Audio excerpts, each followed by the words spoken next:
அடியனோர் விண்ணப்பம் சொல்லுகிறேன் கேளும் சாமி. முந்தி பிறந்தவன் நான், முதல் நூல் தரித்தவன் நான். ஆனை ஏறி பூமாலை சூடிய ஹரிச்சந்திர மகாராஜனை அடிமை கொண்டவன் நான். சாமி, ஓராம் பிறப்பிலே உலகம் பிறந்தது, உமையால் பிறந்தார். இரண்டாம் பிறப்பிலே ஈஸ்வரன் பிறந்தார். மூன்றாம் பிறப்பிலே மகாவிஷ்ணு பிறந்தார். நான்காம் பிறப்பிலே நான்முகன் பிறந்தார். ஐந்தாம் பிறப்பிலே தேவர்கள் பிறந்தார்கள். ஆறாம் பிறப்பிலே ஜீவ ஆத்மாக்கள் பிறந்தது. ஏழாம் பிறப்பிலே மானிடர் பிறந்தார். அப்பொழுது இந்த பரந்த உலகத்திலே ஓடக்கூடிய ஜீவனோ 9,000 கோடி, நடக்கக்கூடிய ஜீவனோ 40,000 கோடி, பறக்கக்கூடிய ஜீவனோ 10,000 கோடி. அப்பொழுது இந்த பூமியை சுமக்கக்கூடிய பூமாதேவிக்கு பாரம் தாங்க முடியாமல் அகில உலகத்தை சுமக்கக்கூடிய ஆதிசேஷனிடம் சென்று முறையிட்டு எழுதது. அப்பொழுது ஆதிசேஷன் தேவர்களிடத்திலே சென்று முறையிட்டு எழுதது. அப்பொழுது தேவர்கள் ஒன்று கூடி தேவர் சபையை கூட்டி தேவர் சபையிலே மாபெரும் விவாதம் நடந்தது. அப்பொழுது தேவருக்கெல்லாம் அதிபதியான தேவேந்திரனை கேட்டார்கள். பூமி பாரம் சுமக்க முடியாமல் ஆதிசேஷன் அழுகின்றது. பூமி பாரம் குறைய வேண்டுமென்றால் ஏது செய்வதென்று கேட்டார். பூமி பாரம் குறைய வேண்டுமென்றால் வீரஜாமுவனை அழைத்து வர வேண்டுமென்றார். சாமி, வீரஜாமனை அழைத்து வர யாரை அனுப்புவதென்று கேட்டார்கள். வீரஜாமனை அழைத்து வர காளிதேவனை அனுப்பினால்தான் கடும் சீக்கிரத்தில் அழைத்து வர முடியும் என்றார். அப்பொழுது தேவர் சபையிலே காளிதேவன் அழைத்து நீ சென்று வீரஜாமனை அழைத்து வர வேண்டும் என்றார். அப்பொழுது காளிதேவன் சாமியிடத்திலே கேட்டான், சாமி, வீரஜாமன் எங்கே இருக்கிறான் என்று. 7 கடல் தாண்டி திருப்பாக்கடலிலே தங்க கோல் கட்டி தவம் இருக்கிறான் என்றார். அப்பொழுது பார்த்தான் காளிதேவன், காலால் நடந்தால் ஆகாது என்று காக்கா வாகனம் ஏறி வீரஜாமனிடத்தில் போய் சேர்ந்தான். அப்பொழுது வீரஜாமனிடத்திலே ஆடும் பெண்கள் 1000, பாடும் பெண்கள் 1000 நட்டு வட்டம் கொட்டி நாடகசாலை நடந்து கொண்டிருந்தது. அப்பொழுது காளிதேவன் சென்று ஆவென்ற சத்தமும் அபயக்குரலும் இட்டான். அப்பொழுது பார்த்தான் வீரஜாமுவன் ஆடும் பெண்களை கையமுத்தி, பாடும் பெண்களை கையமுத்தி, நட்டுவத்தை கையமுத்தி, நாடகசாலையை கையமுத்தி, யாது காரணம் காளிதேவா என்று கேட்டார். அடே வீரஜாமுவா, உன்னை அழைத்து வரும்படி சாமியின் கட்டளை என்றார். அப்பொழுது வீரஜாமுவன் 60 மடிப்பு வெள்ளி கம்பிலியை உதறி தோளிலே போட்டு வெங்கல தண்டாயத்தை தூக்கி சாமியிடம் வந்து சேர்ந்தான் வீரஜாமுவன். அப்பொழுது வீரஜாமுவன் சாமியிடத்திலே முன்கை கட்டி பின் கை கட்டி மூவலம் வந்து சாமி, அடிய நடத்த காரணம் யாதென்று கேட்டான். அடே வீரஜாமுவா, நான் அழைத்த காரணத்தை கூறுகிறேன். உனக்கு உன் தாய் பேர் தந்தை பேர் தெரியுமா என்று கேட்டார். சாமி, என் தாயே சமுத்திரம், என் தந்தையே சூரியன், என் பெயர் வீரஜாமுவன் என்றான். அப்பொழுது வீரஜாமுவன் சாமியிடத்தில் கேட்டான், சாமி, அடிய நடத்த காரணத்தை கூறும் சாமி என்றான். அடே வீரஜாமுவா, பூலோகத்திலே மானிடர்கள் அதிகமாகிவிட்டார்கள். ஆகையால் பாரெங்கும் பழமுதிர பறைசார்த்த வேண்டும் என்றான். சாமி, பறைக்கு தோலில்லை என்றான் வீரஜாமுவன். அடே வீரஜாமுவா, பறைக்கு தோலில்லை என்றால் ஊருக்கு மேற்கே கள்ளிக்காடு, கள்ளிக்காட்டிலே ஒரு கன்னி புத்து, அந்த கன்னி புத்துக்குள் ஒரு கருநாகம், அந்த கருநாகத்தை பிடித்து அந்த தோலை உரித்து மூடுடா பறை என்னார். சாமி, கருநாகத்தை பிடித்து தோலை உரித்து பறை மூடினால் அத்த நட்சத்திரங்கள் இத்து விடும் என்றான். அப்படியானால் ஊருக்கு வடக்கே கருவேலங்காடு, கருவேலங்காட்டில் ஒரு கரும்பட்சி, கரும்பட்சி வழித்தில் தோன்றியது ஒரு காராம்பசு, அந்த காராம்பசுவை பிடித்து கண்ணை கட்டி கழுத்தறுத்து கணுங்கால் தோல் எடுத்து மூடுடாப்பறை என்னார். சாமி, காராம்பசுடைய கணுங்கால் தோலானது முடமும் இல்லை ஜானும் இல்லை, முன்னுக்கும் எட்டாது பின்னுக்கும் எட்டாது சாமி என்றார். அப்படியானால் முதுகு தோல் அறுத்து 32 வார் பிடித்து மூடுடாப்பறை என்னார். அப்படியே செய்துவிட்டேன் சாமி என்றான். அப்பொழுது வீரஜாமன் சாமியிடத்தில் கேட்டான், சாமி, காராம்பசுடைய கோமியத்தை ஏது செய்வன் என்று கேட்டான்.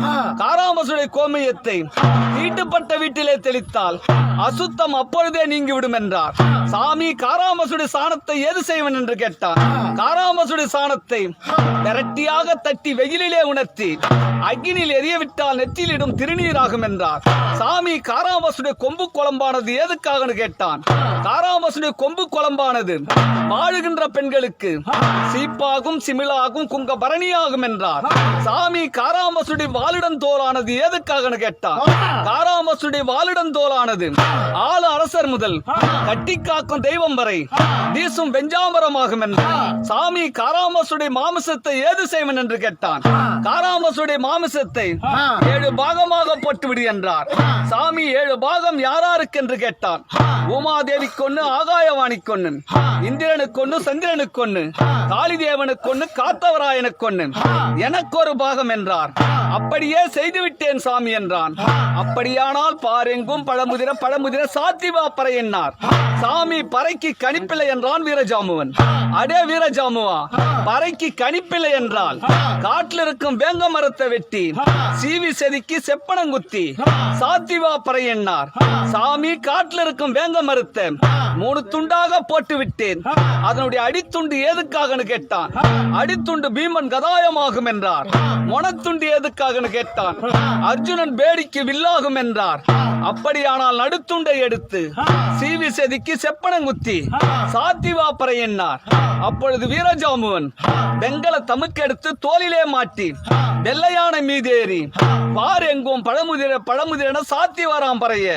அப்பொழுது வீரஜாமுவன் காரூர் கம்மாள தெருவிலே கலந்து பறை சாத்தும் பொழுது கணிப்பானது தவறி கீழே விழுந்து விடுகிறது. அப்பொழுது பார்த்தான் வீரஜாமுவன் அந்த காரூர் கம்மாள தெருவிலே காரூர் கம்மாள பெண்ணோ தண்ணி குடம் எடுத்து குளகரைக்கு போறான். அப்பொழுது வீரஜாமுவன் அந்த காரூர் கம்மாள பெண் அழைத்து கணிப்பெடுத்து கையில் தரும்படி கேட்டான். அப்பொழுது அந்த காரூர் கம்மாள பெண்ணோ கணிப்பை வலது காலால் எடுத்து இடது கையால் கொடுத்தாள்.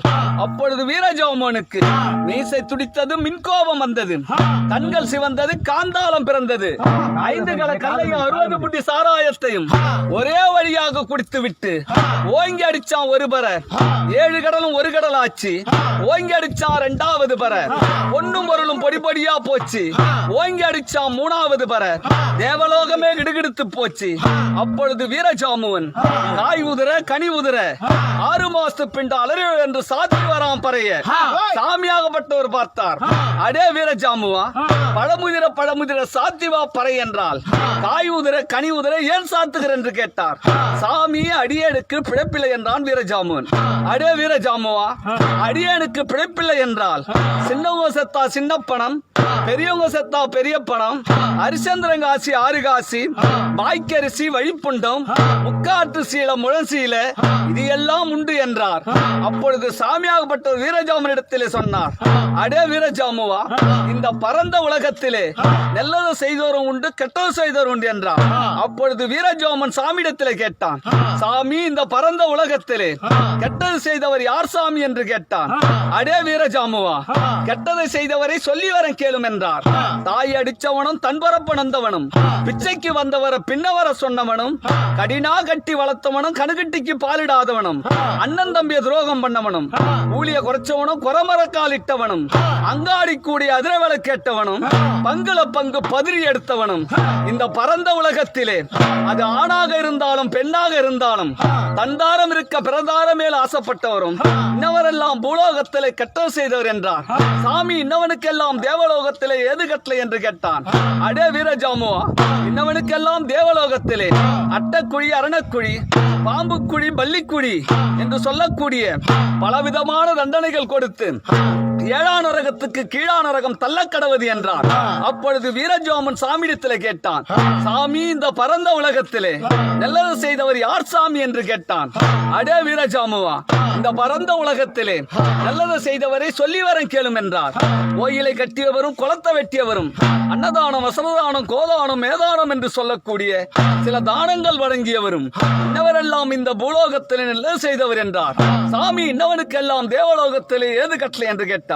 இன்னவருக்கெல்லாம் தேவலோகத்திலே ஆடுமென்கள் 1000, பாடுமென்கள் 1000, நட்டுவட்டம் கொட்டி நாடகசாலை உண்டு என்றார். அப்பொழுது தோற்றி வந்தா இழவு சொல்ல, கோட்டிசி வந்தா செலவு செய்ய, காலியே கதுவத்தரு, ஹரிச்சந்திரா வழிவிடு, திரும்பி அனுப்பா சுடுக்க.